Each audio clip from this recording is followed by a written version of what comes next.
Do you think The Queen's Gambit was this brilliant piece of fictional drama? Well, I actually lived my own version of The Queen's Gambit. Minus the orphanage, but with all the pressure, the stress, the drama, and yeah, the sexism as well. So hi, I'm Sabrina and I'm an international chess master, and I played professional chess for England for several years, and today I want to share with you my real life Queen's Gambit story. So all the ups, all the messy parts, all the crazy things that happened, but more importantly, the life lessons that I've managed to learn from being a professional chess player and being in that world for so many years. So if you really want to hear what it's really like being a young woman trying to be a professional chess player in what's very much a man's world, then stay tuned because I'm about to tell you.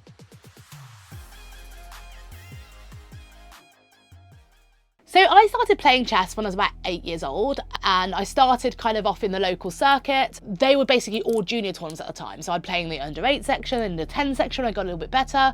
And so I just played juniors, and you know, this was fine, although I was still often the only girl in a whole tournament, and it was a little bit intimidating. I think that the reason why I kept playing is because I have 2 older brothers. I was kind of used to being in a male-dominated environment, but it wasn't that pleasant to deal with. But, you know, I would play from a very young age in these tournaments, and, you know, I got good quite quickly. I won my first British title at the age of 10, and then gradually I upgraded to adult tournaments because I didn't want to play the juniors anymore, so I decided to play in adult tournaments.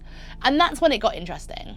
So, just like Beth Harmon in The Queen's Gambit, I was often a young girl going to tournaments, basically surrounded by grown men everywhere.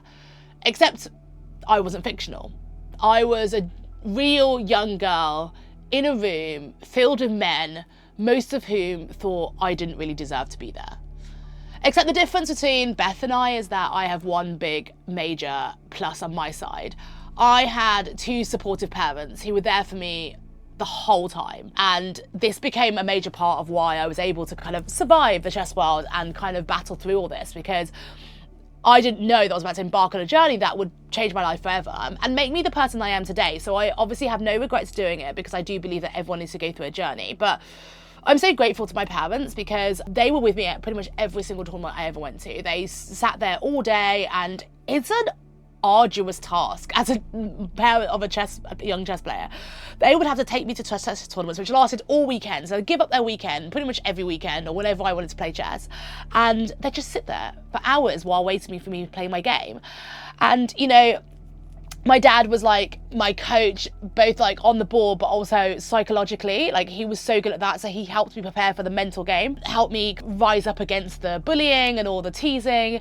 And my mum was just the forever supportive one who didn't know how to play the game of chess, but you know, would always make sure I ate well and I had a hug, or you know, if I ever felt like low after coming out from a game. But at the same time, I'm super grateful for my parents preparing me for what was going to come next. The abusive comments, the harassment, the constant comments of me not being a threat, until I started winning. So thanks to The Queen's Gambit, I think chess has had a little bit of a makeover. It's no longer this like lame game that old men play. I feel like it's had this sort of image for a while that it's just like old men in parks or in dingy areas where it just looks horrible and it's all just the dorks that play. But now we've got this more glamorous lifestyle. You've got chess influencers, and a lot of them are gorgeous women. For example, you've got the Botez sisters, you've got Dina Belankaya, you've got Anna Kramling, all of whom are stunning women and all bloody good at chess as well in their own right. So we've got some amazing positive female role models coming through now, and they've made the game much cooler and much more fun. But back in the day when I was a kid, I remember having to go to like these social clubs, and there was like old men everywhere just smoking, and it was just this horrible, dingy places. And I distinctly remember walking into them being like, ew, this is so gross. It stinks in here. Everyone's looks a bit creepy. And it's just, people wonder why more women don't play chess. Well, would you want to spend all of your time going to places like that? No. Obviously, it's not the same now, which is great, but there are still areas like that. And so this is what I was dealing with growing up. So you might wonder why on earth I kept on playing. Well, I guess I'm a completely competitive mofo. So I wanted to win, and I was sick of all the comments bringing me down, saying you're never going to be good enough, you're never going to be able to beat me and all this stuff. And I walk into a room and people just be like, why is she here?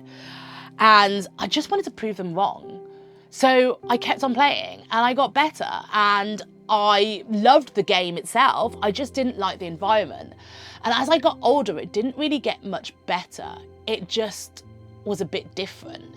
So instead of the sort of looks of why is this little girl here, I then had a good rating, I had a title, but then it became more like, oh, let's hit on the only woman in the room, and you start getting horrible advances against you and sexual harassment and just general nasty abuse.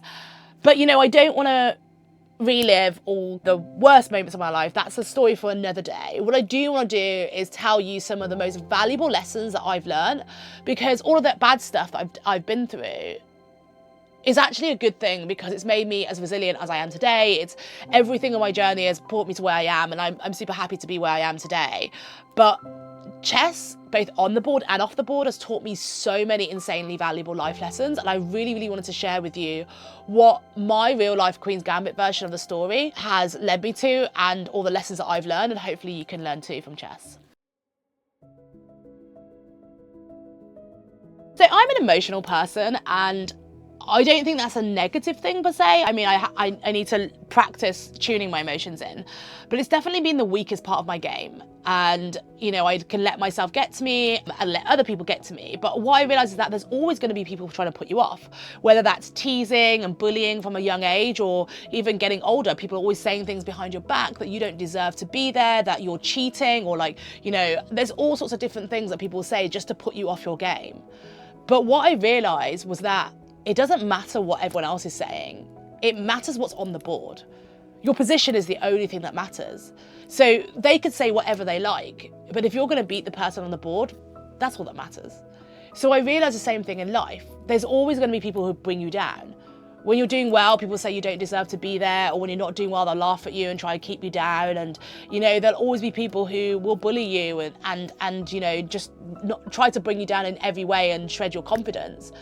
But the noise is just that, it's just noise. You've got to get rid of it. So you need to learn to eliminate all that noise and stay calm under pressure, because people always put pressure on you for you to make mistakes. But actually, if you can eliminate all that noise and just focus on your goals, focus on your path and what's important to you, then you'll be able to perform so much better if you don't think anyone else is watching. So people love to talk about natural talent and like who's gifted and who's just like always born with it. But you know, when I look around, it's always the people who are most prepared that come out on top. Now, I was considered a natural player, and I think I am a natural player because I didn't really do any studying at all. I have pretty poor knowledge of the game compared to the average chess player, but I had the talent to get me through. But it didn't matter, because I could be more talented and technically a much better chess player than someone else, but if they came to the game prepared and researched me and knew what I was going to play and had tactics and strategy ready, they would whip my butt, and they deserve to do so.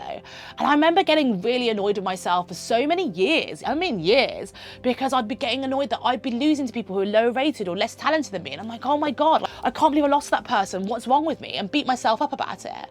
And then I started to realise, wait, I deserve to lose that game because I didn't even try. I didn't prepare for that game. I didn't study. So why do I think I could just walk in there and beat these people if I haven't prepared?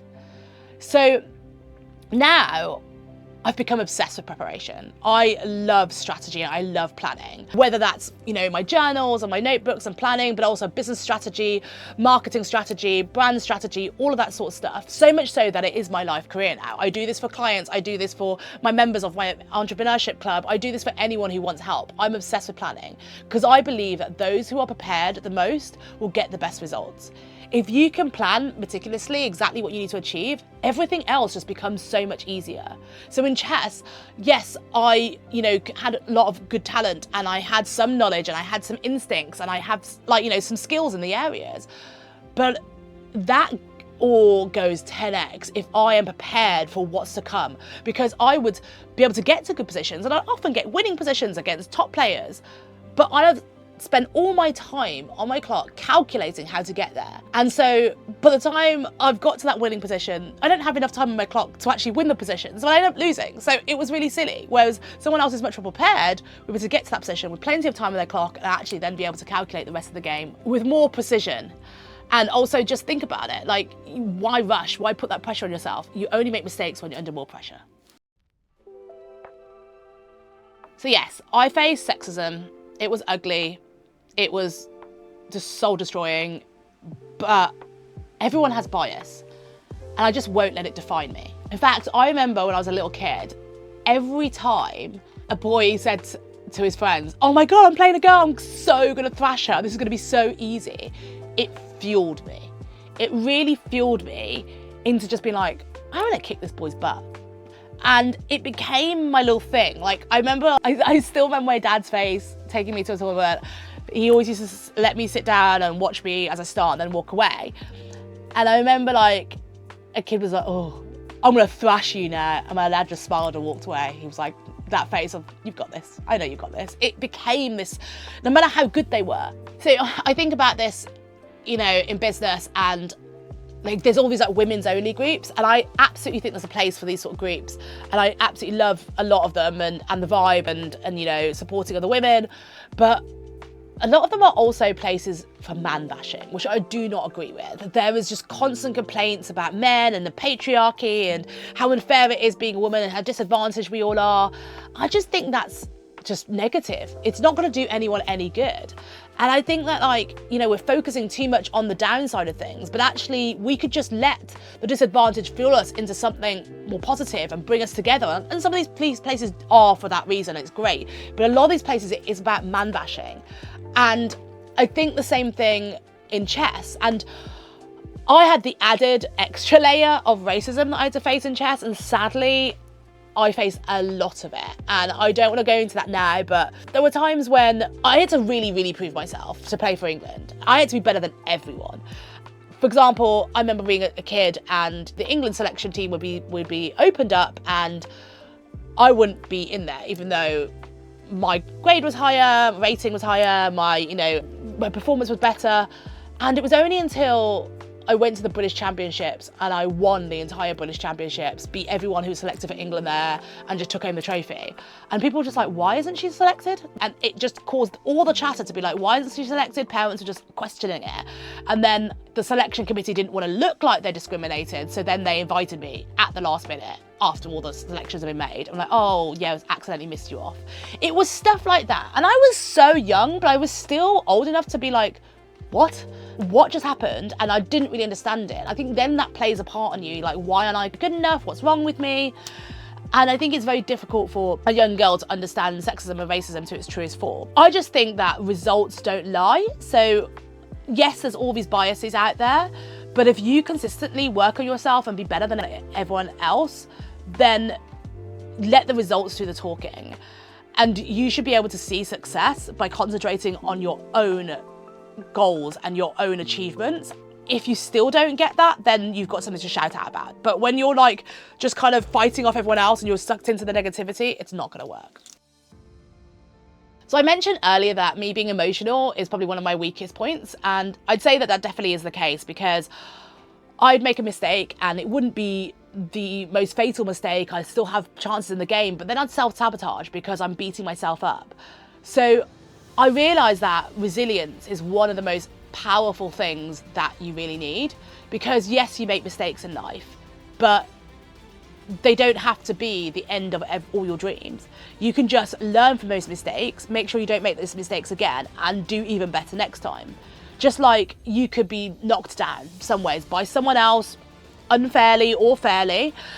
You could lose all your games, you could lose tournaments, you could miss out on titles, you could have terrible experiences, but it's whether you bounce back up and keep going and keep trying that is important. Because in chess, pattern recognition is one of the biggest ways to improve on chess. And you know, if you keep going and playing, the more you play, then the better you get. Like those who don't play for a while, they become really rusty, but the more you play, the better you get. So if you are unable to bounce back after losses, then you don't really stand a chance as a chess player. You have to be able to lose a game and go straight back in, otherwise you'll never be able to win a tournament. And that's the same in life. So I realised that building up your resilience is one of the key things if you want to be really successful at chess, and it's one of the key things if you want to be successful in business too. So Beth had her own demons and I had my own struggles, but I also had amazing parents and a fantastic support system around me. And I think that success doesn't have to look like a tortured genius. I built a life around chess rather than letting chess consume me. And I think that's exactly what you need to do in life. I think that so many people become consumed with success and chasing it. And they, for example, in business, they delve into their business, they let their entire business consume them, and they are the business, and they consider it basically their life, their baby. They talk about it all the time. But for me, it's about creating a life that you want around your business. And I think that so many people, because there's such a narrative out there about like entrepreneurship, you have to go all in and all this sort of stuff, I think that's dangerous. So for me, as a professional chess player, I also loved traveling, so I wanted to go to all the tournaments abroad, so I used that as part of the thing. But therefore, I also wanted to work as well. I didn't want to be only like doing chess for the rest of my life. So I made sure that I had enough time on the side to be able to build up my career outside of that. And I think that that's what you've got to think about, is what do you want in the long run? And you need to craft a lifestyle around that. And you absolutely can, but you need to be intentional about it. So yes, the Queen's Gambit was an amazing show, but for me, it hit home a lot. It was very real. And, you know, a lot of the experiences that Beth experienced, going to a tournament, like, you know, being showed the wrong way. It's a very common thing for me to be asked as an adult, like if I'm here for my kid or my husband instead of me actually playing. There's a lot of realities in there. The sexism she faced, the misogyny, it all felt very real. But those experiences taught me some really valuable life lessons, which I live by now, and I'm so glad and grateful that I had them. So if you're watching this, I hope that maybe this is also the reminder that you need, whether it's in your business, in your career, in your life, you can use these same principles and help you get through these parts too. So if you've enjoyed this video, please hit like and subscribe, and then drop a note in the comments and tell me what's your big life lessons from your journey so far.